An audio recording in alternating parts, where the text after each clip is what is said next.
Eh bien justement, on a une députée de ce groupe parlementaire qui est avec nous depuis l'Assemblée, c'est Nadia Hay, qui est députée Renaissance des Yvelines. Bonsoir madame, merci d'avoir pris quelques minutes pour nous. Je crois que le bureau de l'Assemblée est en train de se terminer. Est-ce que vous savez quelle sanction sera donnée à monsieur Porte et lesquelles vous souhaitiez en tant que député Renaissance ? Bonsoir Gilbert Stein, bonsoir à toutes et à tous. Oui, effectivement, le bureau vient de rendre une décision et a décidé justement de sanctionner Monsieur Porte avec la sanction la plus élevée de l'Assemblée nationale, la même que celle de Monsieur De Fournas. Donc nous serons amenés à voter dans quelques instants cette décision qui, je crois, tombe vraiment, qui est très à propos compte tenu de la gravité des faits qui sont reprochés aujourd'hui à Monsieur Porte. Monsieur Mercier veut vous interpeller là-dessus. Jean-Pierre Mercier, que voulez-vous dire à Nadia Hay ? Écoutez, moi, ce que j'ai à vous dire, je suis délégué Sud Stellantis à Poissy. Demain, je serai dans la rue. Ce qui est violent dans cette affaire, je vais vous le dire, ce qui est violent, c'est de vouloir nous faire travailler 2 ans de plus. C'est ça la violence. Et vous arrivez même pas sur les plateaux de télé, dans la vie de tous les jours, vous arrivez même pas à défendre votre réforme. Par contre, même à l'Assemblée nationale, vous avez même peur du débat, un débat qui devrait même pas vous faire peur. Et vous êtes en train de vous tirer de toute façon une balle dans le pied en faisant ça. Mais c'est impressionnant comment vous êtes déconnecté de la vie de tous les jours, de notre quotidien, du quotidien des travailleuses, des travailleurs, de ceux qui travaillent, qui créent les richesses. Quand on voit ce spectacle à l'Assemblée nationale pour avoir posé le pied sur un ballon de foot, je vous garantis, mais vous êtes hors norme. Vous êtes hors norme. Et ce qui va se passer demain dans la rue, ça va être la vraie sanction pour ce gouvernement. Réponse Nadia Hay.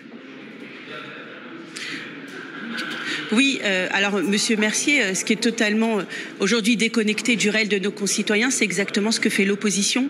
Déposer 18 000 amendements, ça fait 3 jours que nous discutons sur la suppression des régimes spéciaux avec des milliers d'amendements déposés par l'opposition. Il me semble que ce n'est pas la majorité présidentielle qui opère cette obstruction. La majorité présidentielle est là, elle veut débattre, elle veut avancer, elle veut aller à l'article 7, parler de l'âge de départ à la retraite, elle veut parler de l'article 9 qui permet justement de prévoir toutes les situations qui sont des salariés qui sont confrontés à l'usure professionnelle et à des critères de pénibilité. C'est l'opposition qui ne veut pas débattre. Il ne faut pas inverser les rôles. Nous voulons continuer d'avancer sur ce texte. Et Monsieur Mercier, j'ai une question à vous poser aujourd'hui. Est-ce que vous pouvez tenir une promesse devant un ouvrier qui a commencé à travailler à 25 ans, à 26 ans, une femme de ménage qui a commencé à travailler à 30 ans, 32 ans, parce qu'elle est en situation de séparation avec son époux et elle doit se mettre à travailler pour élever ses enfants. Est-ce que vous pouvez lui garantir, à l'heure où nous nous parlons, qu'elle aura une retraite à taux plein à 60 ans, 62 ans? Dites-le moi, dites-le face aux Français. Aujourd'hui, je vais vous répondre, je vais vous le dire. Oui, bien sûr que... Laissez-moi terminer, s'il vous plaît. Vous me posez une question, j'espère vous répondre. Merci. Donc, aujourd'hui, mais je termine et vous aurez tout le loisir d'y répondre.